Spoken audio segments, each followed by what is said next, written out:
Greetings. I want to extend congratulations and solidarity on the occasion of the 50th anniversary of the election of Salvador Allende and the Popular Unity Government, and on the occasion of the 178th anniversary of the University of Chile. I am one of the millions of people who greeted the triumph of the Unidad Popular government with great enthusiasm, as we saw this victory as marking the beginning of revolutionary change in the Americas at a time when the Cuban Revolution was our only beacon of hope in this part of the world. I also want to acknowledge the Mapuche people and their centuries-old struggle against colonialism and for justice and freedom. I thank Professor Kemy Oyarzún for inviting me to participate in this tribute, and also especially for her important work in establishing the Center for Gender Studies at the University of Chile. I will never forget my first visit to Chile in the fall of 1972. It was in the aftermath of my own trial. Then I had the opportunity to meet with Salvador Allende and Hortensia Allende. At that time, we could already see the beginning of the counter-revolution that eventually led to the CIA-backed coup 1 year later. When this coup took place, it was a period of retaliation and revanchism, a time when kidnapping and torture were normalized, a time that claimed the lives of the president, of Victor Jara, and of so many others. The image of the detainees inside the stadium is forever etched in my memory. For many years, lifetimes it seems, we organized and mobilized against the fascist Pinochet regime. We protested the assassination of Orlando Letelier. And in the San Francisco Bay Area, where I still live, La Peña was founded in Berkeley in 1975, inspired by the Peñas in Chile, and in opposition to the Pinochet-led coup that overthrew the democratically elected Salvador Allende. La Peña in Berkeley became a national center of organizing against the coup and solidarity with progressive and revolutionary Chileans. I will never forget hearing at La Peña Mercedes Sosa singing Violeta Parra's Gracias a la Vida, or Inti Illimani and Kili Payún.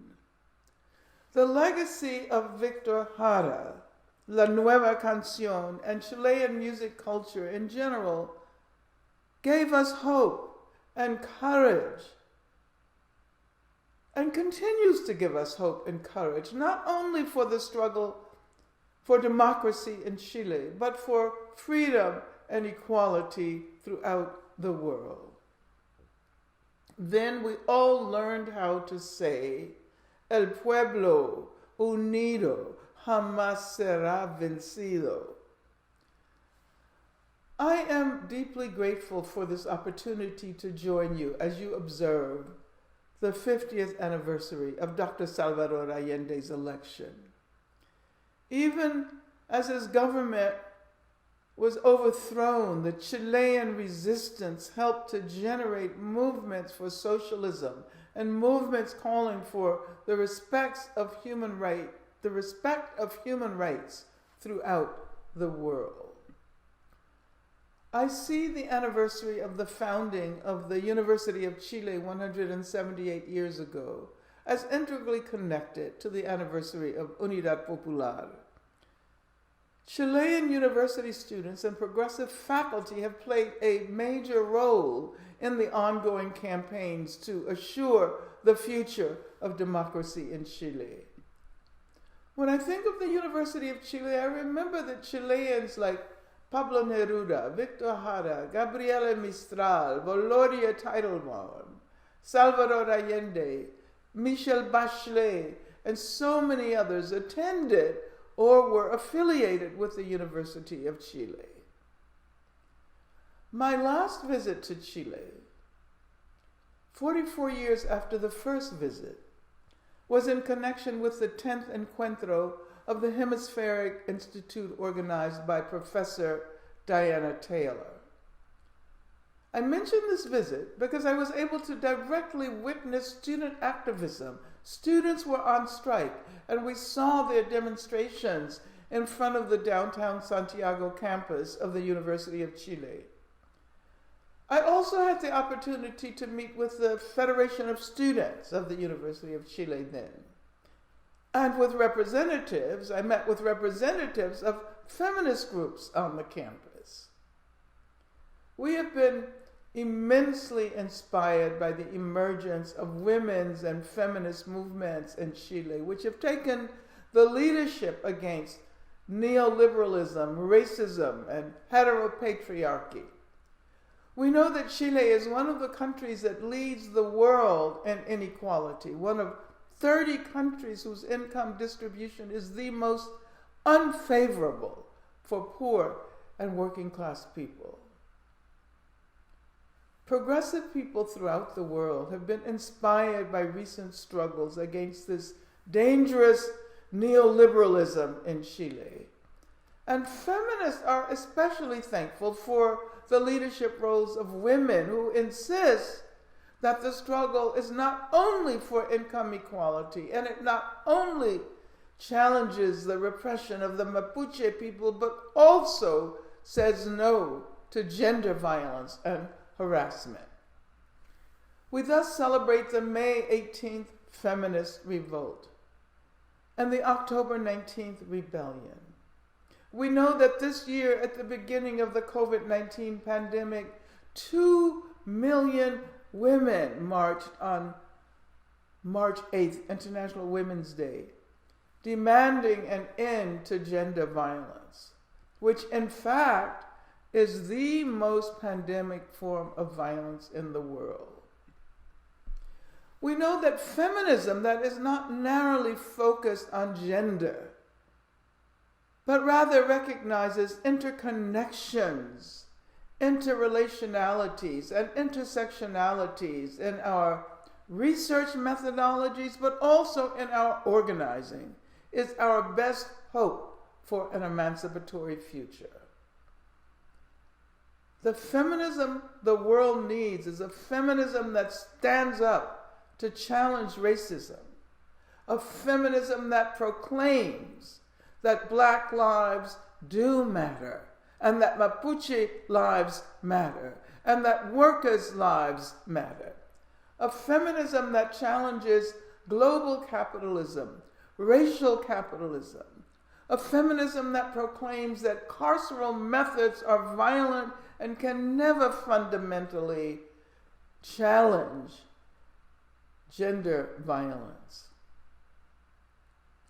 I thank the Gender Studies program at the University of Chile for enriching the University of Chile and for demonstrating that serious academic study can indeed be linked to our struggles for a liberatory future.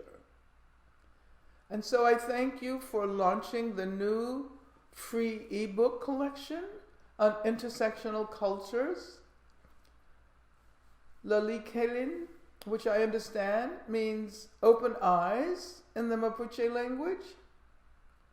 Revolutionaries and progressives all over the world have looked to Chile for cultural leadership, as we look to Victor Jara and so many others to help clarify the road of resistance. Today, we look toward las tesis, and their call to make violence against women a central aspect of our agenda for radical social change. So as we demand tuition-free education, free healthcare, free mental health care, an end to homelessness, and the provision of affordable housing for everyone, and as we say that the resources used to support policing and mass incarceration should be shifted to these areas which serve the people, we are talking about the beginning of the democratic futures we all deserve. Thank you.